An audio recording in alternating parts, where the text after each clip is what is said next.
বিসমিল্লাহির রহমানির রহিম। প্রিয় দর্শক, আসসালামু আলাইকুম ওয়া রাহমাতুল্লাহ। আজকের এই ভিডিওতে আমরা শুনবো এক অনন্য ধৈর্যের প্রতীক আল্লাহর এক প্রিয় নবী হযরত আইয়ুব আলাইহিস সালামের জীবনের এক বিস্ময়কর সত্য গল্প। এই গল্পে আছে কষ্ট, ধৈর্য এবং আল্লাহর রহমতের এক অনন্য বার্তা। চলুন শুরুতেই প্রিয় নবী হযরত মুহাম্মদ সাল্লাল্লাহু আলাইহি ওয়াসাল্লামের প্রতি দরুদ পাঠ করে নেই। আল্লাহুম্মা সাল্লি আলা মুহাম্মাদিন ওয়া আলা আলি মুহাম্মদ। হযরত আইয়ুব আলাইহিস সালাম ছিলেন এক ধনী, সম্মানিত এবং আল্লাহ ভীরু নবী। তিনি ছিলেন একজন কৃতজ্ঞ বান্দা। তার ছিল প্রচুর ধন সম্পদ, জমি, গবাদি পশু, সন্তান এবং সুখী পরিবার। তিনি সব সময় আল্লাহর শুকরিয়া করতেন, কখনো অহংকার করতেন না। এগুলো দেখে শয়তানের আর সহ্য হলো না। শয়তান আল্লাহর কাছে চ্যালেঞ্জ শুরু করলো। শয়তান আল্লাহর দরবারে বলল, হে আল্লাহ, আইয়ুব তোমার এত ইবাদত করে কারণ তুমি তাকে সবকিছু দিয়েছো। যদি তুমি তার সম্পদ কেড়ে নাও, সে আর ধৈর্য ধরে তোমাকে ডাকবে না। এটা আমি চ্যালেঞ্জ করতেছি। তখন আল্লাহ বললেন, তুমি যত যাই করে আমার বান্দা আইয়ুবকে তুমি কষ্ট দিতে পারো,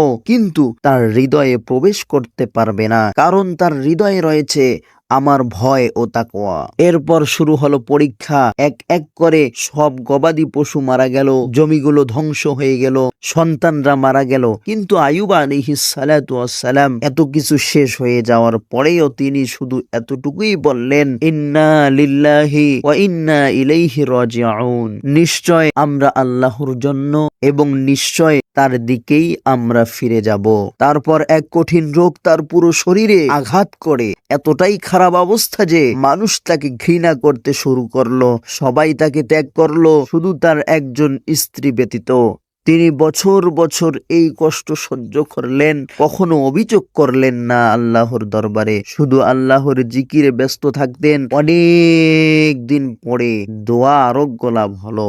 অবশেষে তিনি আল্লাহর দরবারে এই দোয়া বললেন, ওয়া আইয়ুবা ইয নাদা রাব্বাহু আন্নী মাসসানিয়াদ দুররু ওয়া আনতা আরহামুর রাহিমিন। হে আমার প্রতিপালক, আমাকে কষ্টে ছুঁয়েছে আর আপনি তো পরম দয়ালু। আল্লাহ তার দোয়া কবুল করলেন। তিনি সম্পূর্ণ সুস্থ হয়ে গেলেন। তার আগের সবকিছু ফেরত পেলেন। সন্তান, সম্পদ, সম্মান এমনকি দ্বিগুণ হয়ে ফিরে এলো। সবকিছুই তার কাছে ধরা দিল।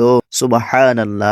এই গল্পে থেকে আমরা একটি বড় শিক্ষা পাই। ধৈর্য, কৃতজ্ঞতা ও আল্লাহর উপর ভরসা, এগুলোই আমাদের জীবনের সবচেয়ে বড় সম্পদ। কষ্ট, বিপদ সবই আসে আল্লাহর পক্ষ থেকে পরীক্ষা হিসাবে। আর যারা ধৈর্য ধরে, আল্লাহ তাদের কখনো অপমান করেন না। আসুন আমরা আল্লাহর দরবারে এই দোয়া করি, রব্বানা আফরিক আলাইনা সাবরান ওয়া সাব্বিত আকদামানা।